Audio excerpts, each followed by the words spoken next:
नमस्कार मित्रांनो, आजची व्हिडिओ तुम्हाला ना एकदम रिलेट होईल अशी व्हिडिओ आहे.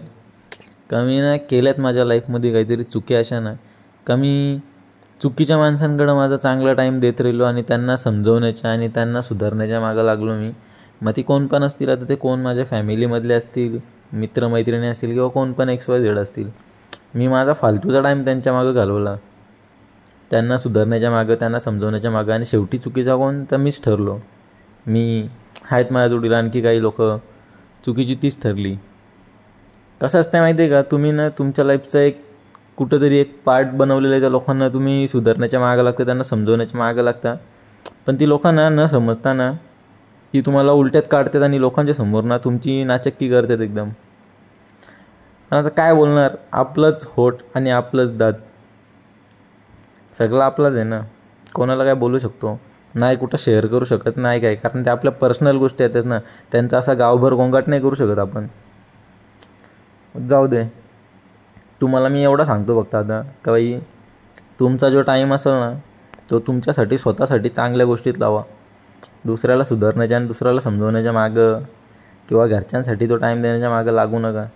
कारण असा कोणीच एक माणूस नाही आहे, म्हणजे 100मध्ये एखादा माणूस असा भेटतो फक्त का ज्याच्यासाठी आपण लावलेल्या टाईमाची त्याला किंमत कळते आणि तो चांगला करतो. नाही तर बाकी सगळी येड झवी असतात. कोणाला किती टाईम द्या, कोणाला किती समजावं, कोणाला काय घेणं देणं नसतो. म्हणून सांगतो, स्वतःसाठी टाईम द्या, स्वतःसाठी जगा. दुसऱ्यांसाठी जगाल ना तर एक दिवस स्वतःसाठी जगण्याचा टाईम भेटत नाही ना. तो टाईम निघून गेल्याच्या नंतरला ना काय नाही करता येत. आहे ना टाईम, स्वतःसाठी जगून घ्या, एन्जॉय करा लाईफ. नाही तर नंतरला ना अशीच लाईफ निघून जाते. जे करायचं असतो ते त्या वेळेत करायला भेटत नाही ना, नंतरच्या वेळेमध्ये त्या करता पण येत नाही. तर मी आहे स्ट्रॉंग म्हणून ठीक आहे. आता काही लोक असतात, आता 2-3 दिवस झाले स्ट्रीम बघतो, श्रीमंताची स्ट्रीम बघतो, श्रीमंतचं करणचा मॅटर चालू आहे. पण मला माहिती आहे ना कोण कसं आहे. श्रीमंत आपला जीव आहे, पहिल्यापासून आहे, आत्ता पण राहणार. जी सिच्युएशन त्याच्या लाईफमध्ये झाली ना, आय थिंक ती सिच्युएशन माझ्या पण लाईफमध्ये झाली आणि बरेच जणांच्या लाईफमध्ये सेम सिच्युएशन चाललेली आहे. काय नाही, सगळ्यांनी स्ट्रॉंग बना, एकमेकाला सपोर्ट करत राहा, बाकीच्यांना पण चुकीच्या माणसाला ना तुमचा टायमिंग त्याच्या मागं वाया नका घालू ना. त्याला समजवत, त्याला सुधारत बसू नका.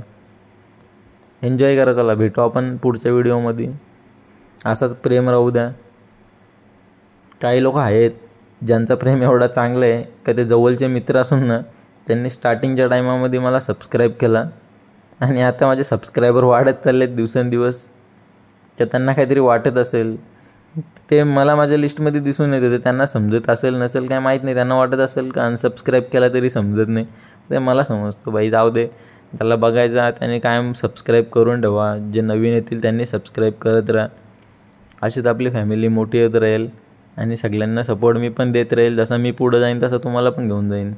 आता काही मित्र आहेत, आता बघितले मी 2-4 दिवसामध्ये त्याचा सबस्क्रायबर माझे वाढले आणि नंतरला ॲटोमॅटिक कमी होतात 1-2. तर त्याच्यामध्ये नंतर चेक केला तर ते काही आपलीच माणसं निघली. तर प्रत्येकाला जाऊन कोणाला बोलू नाही शकत किंवा त्या गोष्टीवरनं कोणाशी भांडण किंवा राग नाही करू शकत.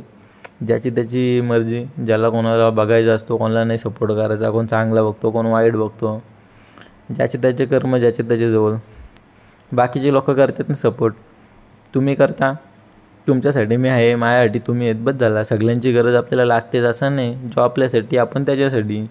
बाकीचे अजून लोक येतील, आपण नवीन फॅमिली आपली तयार होईल, आपण पुढं जात राहू. बस ते जे जलणारे आहेत ना ते राहतील खालीच.